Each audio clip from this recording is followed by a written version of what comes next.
देखिए आप, फसलों का पोषण कैसे, बेसिकली किसी भी फसल को किसी भी पोषक तत्व की बाहर से देने की जरूरत।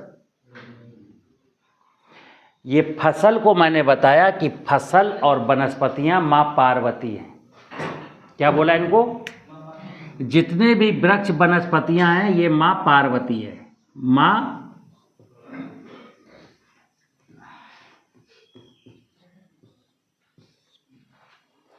और माँ पार्वती कहाँ है? शिव के ऊपर है। किसके? धरती के।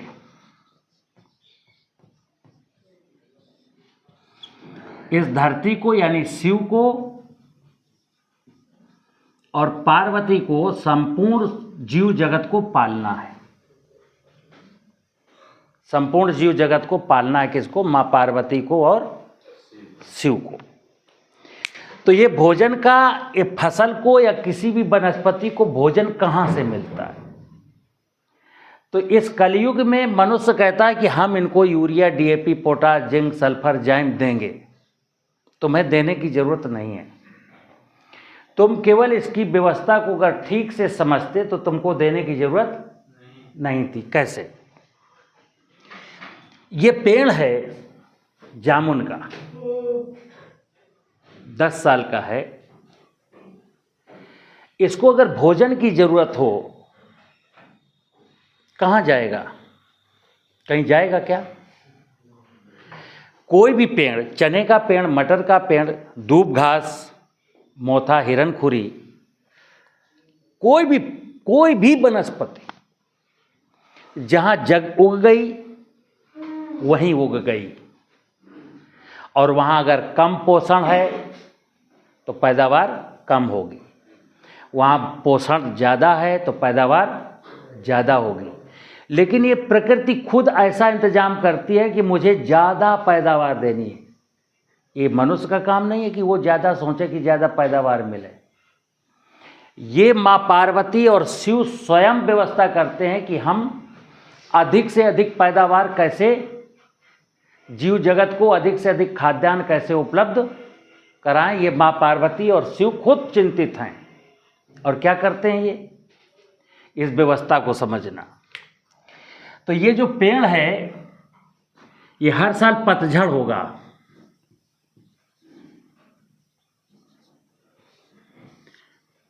पतझड़ कब होता है? जब जमीन में पानी की चूंकि ब्रह्मा जी बरसेंगे जुलाई में और पानी की कमी परिलक्षित होने लगी फरवरी में, मार्च में, अप्रैल में। तो मैकेनिज्म देखिए, ये माँ पार्वती कितनी चतुर है। अगर ये पत्तियां ना गिराए तो पूरा का पूरा पेड़ सूख जाएगा। माँ को पता है कि नीचे पानी कम है, तो चलो पानी उड़ाने वाली पत्तियों को गिरा देते। तो पत्तियां यहाँ सरसर सरसर सरसर करके कहाँ गिरी? नीचे गिर गई। जितना बड़ा पेड़ है, 1 कुंटल पत्तियां हैं, 2 कुंटल पत्तियां हैं, 3 कुंटल पत्तियां हैं, 50 किलो पत्तियां, वो पत्तियां सब गिर गई। ये पत्तियां कहीं बह करके जाने ना पाए, इसलिए इसी पेड़ के नीचे छोटी छोटी झाड़ियां हैं, घास फूस, छोटी छोटी झाड़ियां हैं, पत्तियां ताकि यहीं फंस के पड़ी रहें। अब पत्तियां वहां पड़ी रहेंगी। अभी जुलाई में, जून के आखिरी से मानसून आएगा तो पानी बरसेगा, सब पत्तियां ये भीग जाएंगी। इसी पेड़ के नीचे लाभदायक जीवाणु हैं। अप्रैल, मई, जून के समय में जीवाणु एक्टिव नहीं थे, क्योंकि जीवाणुओं का हलचल, जीवाणुओं का जो हलचल है, पूरी कार्य प्रणाली है, वो बिना पानी के संभव।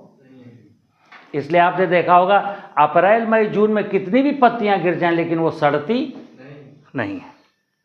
लेकिन जैसे ही पानी गिरेगा, अब अगस्त सितंबर में इन्हीं पत्तियों को हटा के देखोगे तो पत्तियां काली काले रंग की होने लगी, यानी वो सड़ने। अब देखना, जड़ यहां है 3 फुट नीचे, जड़ भोजन कहां से ले रही है? यहां से। ये पत्तियां कहां है? यहां है। तो भोजन क्या है पत्तियों का? हर वनस्पति का भोजन है जीवांश। क्या? जीवांश। जैसे कोई कहे कि गोबर वनस्पतियों का भोजन है ना, गोबर वनस्पतियों का भोजन नहीं है। गोबर किसका भोजन है? गोबर या पत्तियां किसका भोजन है? ये है सूक्ष्म जीव का।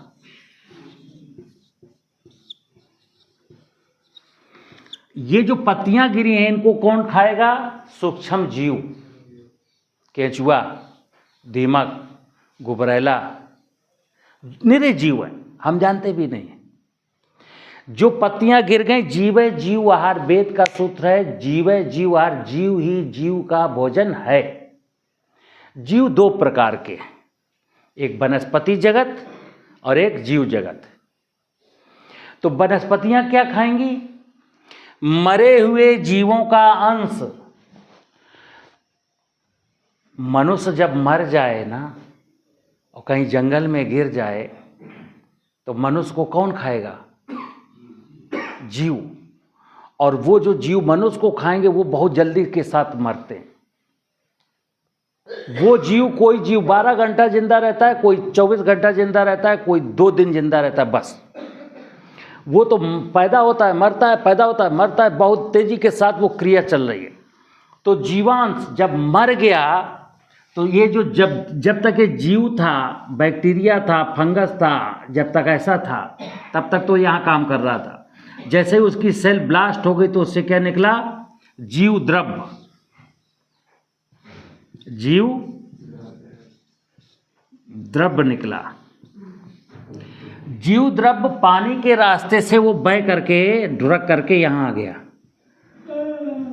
यहां नीचे कौन आएगा? ये पत्ती तो नहीं आएगी।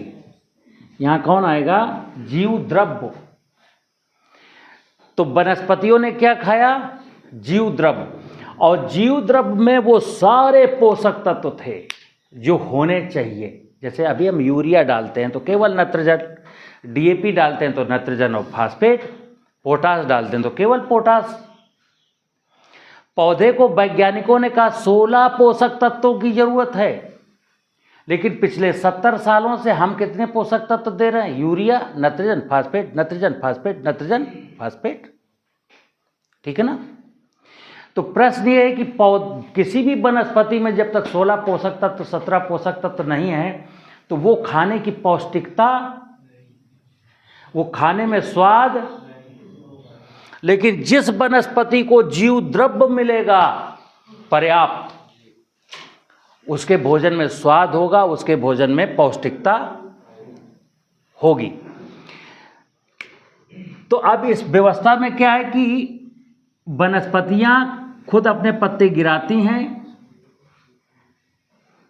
और फिर उनको सूक्ष्म जीव खाते हैं, फिर सूक्ष्म जीव मरते हैं, तो उनका जो जीव द्रव्य है वो वनस्पतियां ले लेती हैं और फिर वनस्पतियां फिर बड़ी होती हैं, फिर पत्तियां आती हैं, फिर फल लगते हैं, तो फिर फल हम खाते हैं, चिड़ियां खाती हैं, जंगल में रहने वाले सब लोग खाते हैं। यानी कि वनस्पतियों ने जो पैदा किया, हरी सब्जी, फल, अनाज, दाल, तेल, उसको संपूर्ण जीव जगत खाता है। और जब जीव जगत मरता है तो उसको वनस्पतियां खाती हैं। फर्क वनस्पतियों में और जीवों में कितना अंतर है? मैंने कहा ये माँ पार्वती है, ये अपने किसी बच्चे को मारती। जैसे कोई वनस्पति किसी कुत्ते को, बिल्ली को, हाथी को, दीमक को, चींटी को, चींटे को मार करके नहीं खाती। जब ये स्वतः मरते हैं तो इनका जो जीव द्रव्य है तब वो खाती है। और क्यों खाती है?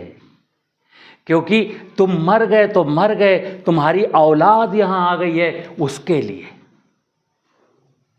भाई हम मर जाएंगे, तो हम जब जीवांश में कन्वर्ट होंगे तो हमको वनस्पतियाँ खा लेंगी। लेकिन वनस्पति हमको क्यों खाएगी? कहा कि तब मेरी औलाद जिंदा रहे। फिर जब औलाद मरेगी तो उसको खा लेगी, फिर उसकी औलाद को जिंदा। तो ये सृष्टि निरंतर इस धरती पर मानव सभ्यता, जीव जगत की माया निरंतर चलती रहे, इसका इंतजाम कौन करता है? ये माँ शिव, माँ धरती माता और माँ पार्वती। इनको ठीक नज़र से जब देखोगे तो पाओगे हमें तो यहाँ कुछ करना ही नहीं है। हमें तो बस हमें क्या करना है? जैसे वैज्ञानिक बताएंगे खरपतवार को मारो, बिल्कुल नहीं मारना। ये सोचना है खरपतवार किसी के लिए उगाया गया है, गेहूं मैंने अपने लिए बोया गया है, खरपतवार माँ ने किसी और के लिए उगाया है। दाने दाने पर लिखा है खाने वाले का नाम। और पहले तो हमारे पूर्वज यहाँ तक कहते थे, राम की चिड़ैया राम का खेत खाओ चिड़ैया। जब ये भाव था, सुनना मेरी बात, जब मेरे पिताजी का, बाबा का ये भाव था, तो मेरे पिताजी बाबा जी के जीवन में कोई दुख, चूंकि ये भाव परमात्मा का था, ये भाव भगवान का था। और भगवान के बारे में क्या कहा गया? भगवान भाव का भूखा है। और आज क्या हुआ? हम ये समझते हैं भगवान यूरिया का भूखा है, भगवान इंसेक्टिसाइड का भूखा है, भगवान डीएपी का भूखा है ना। भगवान आपके भाव का भूखा है। वो कहता है करता केवल मैं हूं, मैं सब कुछ कर लूंगा, तुम केवल इंसान बने रहो, खुराफात मत करो।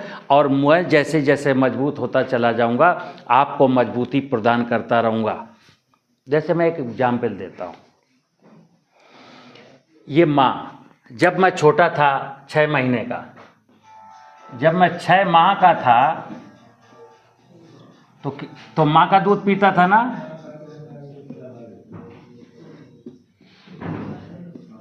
जब मैं 6 माह का था तो अपनी माँ का आंचल का दूध पीता था। आप समझना बात को। अब मेरी माँ अगर जितनी ज़्यादा हेल्दी थी, जितनी ज़्यादा खुश थी, जितना ज़्यादा उसके आंचल में दूध था, उसी हिसाब से मेरे शरीर का, मन का विकास हुआ।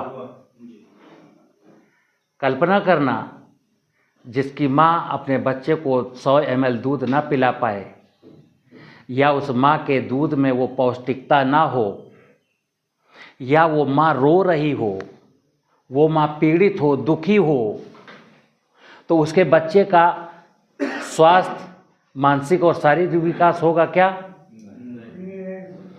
अब हम जब बड़े हो गए तो हम किसका दूध पीते हैं? अब हम अपनी धरती माँ का दूध पीते हैं। अब ये धरती माँ जितना स्वस्थ होगी, जितना प्रसन्न होगी,